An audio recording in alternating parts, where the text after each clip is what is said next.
മദ്യനയ അഴിമതി കേസിൽ ഡൽഹി മുഖ്യമന്ത്രി അരവിന്ദ് കെജ്രിവാളിന് വീണ്ടും തിരിച്ചടി. ഇഡിയുടെ ഹർജിയിൽ ഉത്തരവ് പുറപ്പെടുവിക്കുന്നതുവരെ കെജ്രിവാളിന് ജാമ്യം അനുവദിച്ച വിചാരണ കോടതി ഉത്തരവ് ഡൽഹി ഹൈക്കോടതി സ്റ്റേ ചെയ്തു. ജിഷ്ണു കൃഷ്ണൻ ചേരുകയാണ് വിവരങ്ങളുമായി. ജിഷ്ണു, വിശദാംശങ്ങൾ. മദ്യനയ അഴിമതി കേസിൽ വിചാരണ കോടതി, അതായത് ഡൽഹി റോസ് അവന്യൂ കോടതി അരവിന്ദ് കെജ്രിവാളിന് ജാമ്യം നൽകിയെങ്കിലും നിലവിൽ ജയിലിൽ നിന്ന് അരവിന്ദ് കെജ്രിവാളിന് പുറത്തിറങ്ങാൻ സാധിക്കില്ല എന്നുള്ളതാണ് ഏറ്റവും പ്രധാനപ്പെട്ട കാര്യം. അരവിന്ദ് കെജ്രിവാളിന്റെ ജാമ്യം അനുവദിച്ചുകൊണ്ടുള്ള വിചാരണ കോടതി താൽക്കാലികമായി ഇപ്പോൾ സ്റ്റേ ചെയ്തിരിക്കുകയാണ്. അതായത് ജാമ്യ ഉത്തരവിനെ ചോദ്യം ചെയ്തുകൊണ്ട് എൻഫോഴ്സ്മെന്റ് ഡയറക്ടറേറ്റ് സമർപ്പിച്ച അപേക്ഷയിൽ അന്തിമ ഉത്തരവുണ്ടാകുന്നതുവരെ ഈ ജാമ്യം ഡൽഹി ഹൈക്കോടതിയാണ് ഇപ്പോൾ സ്റ്റേ ചെയ്തിട്ടുള്ളത്. അടുത്ത 2 ദിവസത്തിനുള്ളിൽ തന്നെ ഈ കേസിൽ എൻഫോഴ്സ്മെന്റ് ഡയറക്ടറേറ്റിന്റെ അപേക്ഷയിൽ അന്തിമ ഉത്തരവുണ്ടാകും. അതുവരെയാണ് അരവിന്ദ് കെജ്രിവാളിന്റെയും വിചാരണ കോടതി നൽകിയിട്ടുള്ള ജാമ്യം ഇപ്പോൾ ഡൽഹി ഹൈക്കോടതി സ്റ്റേ നൽകിയിട്ടുള്ളത്.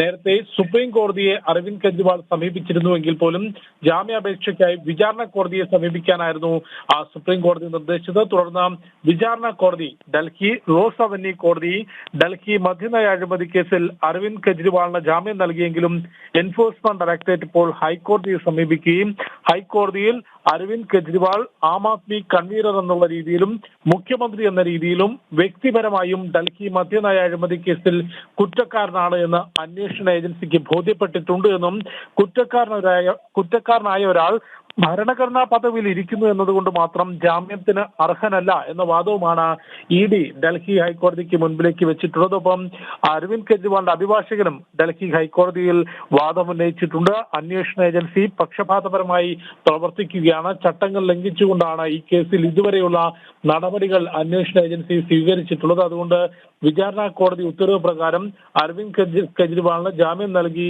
ജയിലിൽ നിന്ന് പുറത്തിറങ്ങാനുള്ള അവസരം ഉണ്ടാകണം എന്ന വാദമാണ് അരവിന്ദ് കെജ്രിവാളിന്റെ അഭിഭാഷകൻ കോടതിക്ക് മുൻപിലേക്ക് വെച്ചിട്ടുള്ളത്. ഏതായാലും ഈ കേസിൽ ഇപ്പോൾ ഡൽഹി ഹൈക്കോടതിയിലുള്ള അപേക്ഷയിന്മേൽ കോടതി ഉത്തരവ് പുറപ്പെടുവിക്കുന്നതുവരെ വിചാരണ കോടതിയുടെ ജാമ്യം ഹൈക്കോടതി സ്റ്റേ ചെയ്തിരിക്കുകയാണ്. ഇനി ഈ കേസിന്മേലൊരു വിധി ഉണ്ടാകുമ്പോഴായിരിക്കും അരവിന്ദ് കെജ്രിവാളിന്റെ ജാമ്യവുമായി ബന്ധപ്പെട്ടൊരു വ്യക്തമായ നിയമ നടപടി ഉണ്ടാവുക. അതായത് ഈ എൻഫോഴ്സ്മെന്റ് ഡയറക്ടറേറ്റിന്റെ അപേക്ഷ ഡൽഹി ഹൈക്കോടതി തള്ളുകയാണെങ്കിൽ വിചാരണ കോടതി ഉത്തരവ് പ്രകാരം അരവിന്ദ് കെജ്രിവാളിന് കേസിൽ ജാമ്യം ലഭിച്ച് പുറത്തിറങ്ങാൻ സാധിക്കും. മറിച്ച് എൻഫോഴ്സ്മെന്റ് ഡയറക്ടറേറ്റിന്റെ വാദങ്ങൾ ഡൽഹി ഹൈക്കോടതി അംഗീകരിക്കുകയും ഈ ജാമ്യത്തിന് അരവിന്ദ് കെജ്രിവാൾ അർഹനല്ല എന്നൊരു ഉത്തരവാണ് ഡൽഹി ഹൈക്കോടതി പുറപ്പെടുവിക്കുന്നതെങ്കിൽ വിചാരണ കോടതിയുടെ ജാമ്യം റദ്ദാവുകയും കെജ്രിവാളിന് ജയിലിൽ തുടരേണ്ടിയും വരും. അനു.